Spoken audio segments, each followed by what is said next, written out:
if you've wronged somebody, you got to redeem yourself. And number 4, there's a constant repair that you need to do to repair what was lost in the heart. You see, the devil's goal is not that you commit a sin. No, he's much more strategic.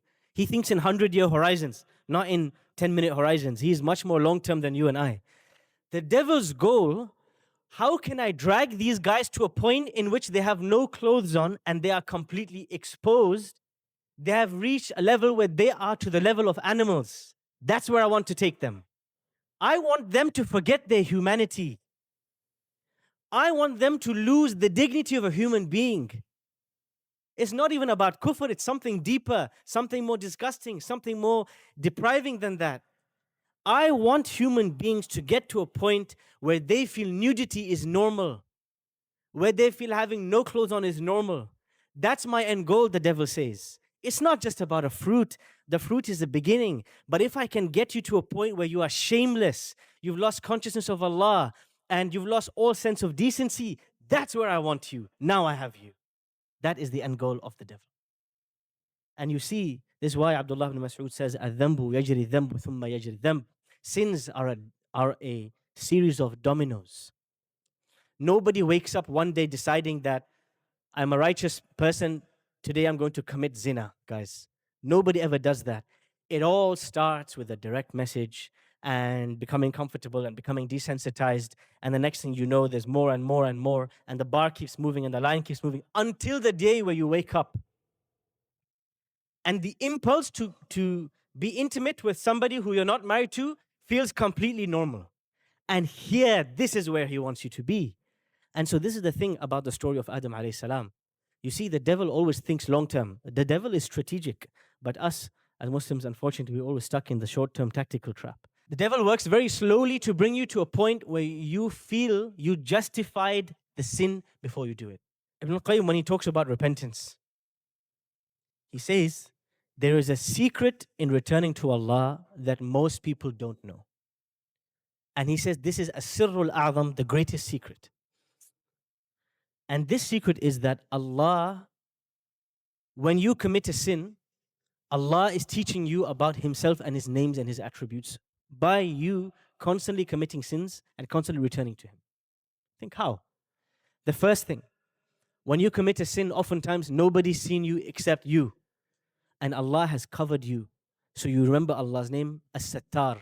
Allah is the one who doesn't expose you, He covers you. Number 2, when you commit a sin, Allah could send a lightning bolt from the sky and finish you off straight away. He has all the right. But He delays your punishment until the day of judgment. This is Allah's tolerance, Al-Halim. When you commit a sin, one of the greatest benefits of sinning is that it reminds you that you are fallible and you are human and you're not perfect, and it humbles you down and it brings you to the point of sujood. And this is one of the greatest gifts from Allah, that Allah guides you to Him by causing you to sin. By pushing you into sin, it makes you come right back to Him. And this is Allah Al-Hadi, the great guide. When you sin, or when you make a mistake, you ask Allah's forgiveness and He forgives you. And imagine how amazing it is and how generous Allah is.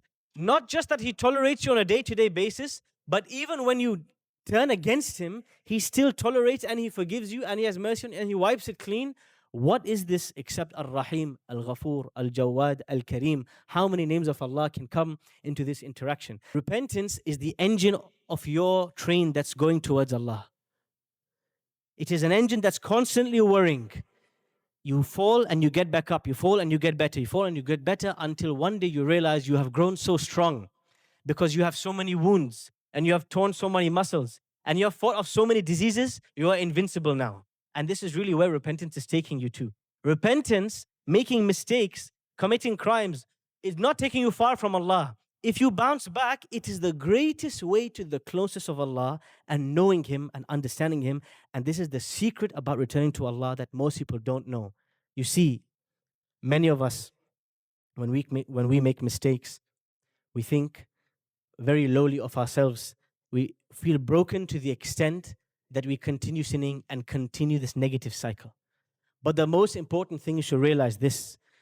Sinning and returning to Allah is the greatest growth engine of closest to Him. It is the secret of the awliya. The awliya are not close to Allah because they're perfect. They are the closest people to Allah because they are the quickest to bounce back to Him. No matter how much you've done and how perfect you are and how great you are and how much dhikr you've done and how much ibadah you've done, you still have not done enough. And this is why Abdul Rahman ibn Sakhr ad-Dusi. Who is he? Abdul Rahman ibn Sakhr ad-Dusi. Who is this man? Abu Hurairah radiallahu anhu. That's his real name, not his nickname, his pen name. His kunya is Abu Hurairah. His name is Abdul Rahman ibn Sakhr ad-Dusi. He used to ask Allah's forgiveness 12,000 times a day.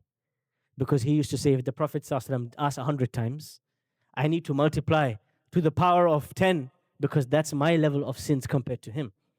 Now, I'm not saying that this is possible for you and I. Many of us still haven't done 5 times a day, let alone 10, let alone 12,000. But what is the key thing?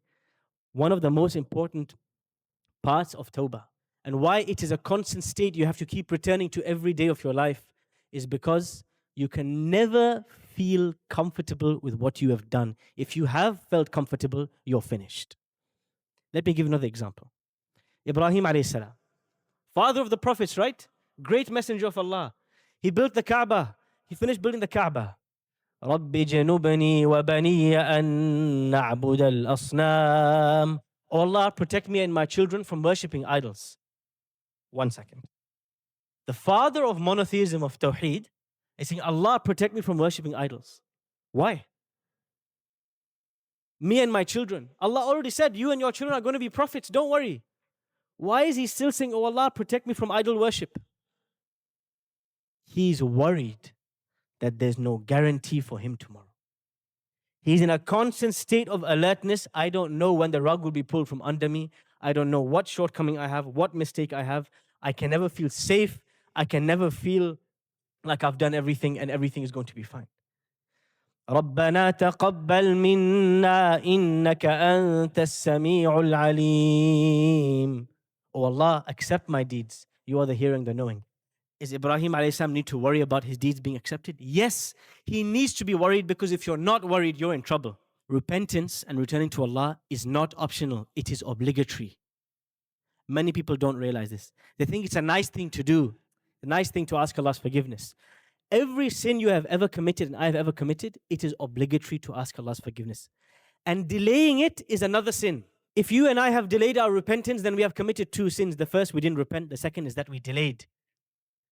And the person who delayed his repentance until the end of his life was somebody who repented too late, was Fir'aun.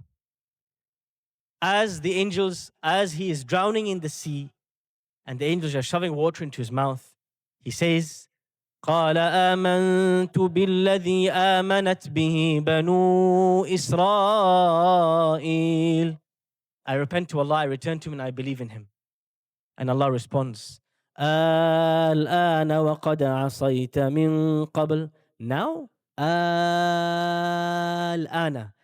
You might wonder why is there such a long stretch of this alif? It's because he took such a long time to return to Allah.